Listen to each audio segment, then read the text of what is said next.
S.L. Kanthan says. Although it may be difficult to imagine, here's his prediction: in 2023, China's economy will expand by a staggering $3 trillion. Let's examine how. Okay, so here are China's GDP figures for 2022. Real GDP rose by 3%.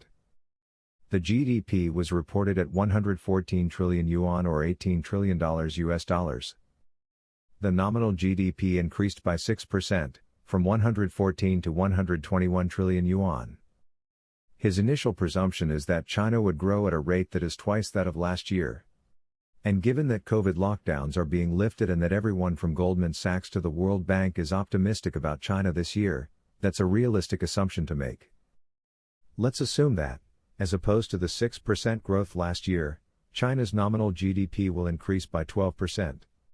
The equivalent in currency is 135 trillion, 1.12 by 121, yuans.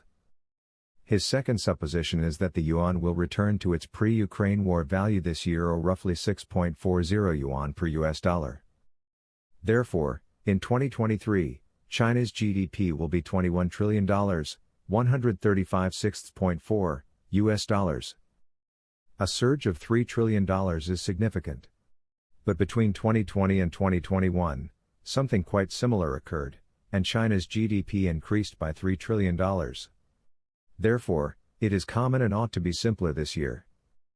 What might possibly fail?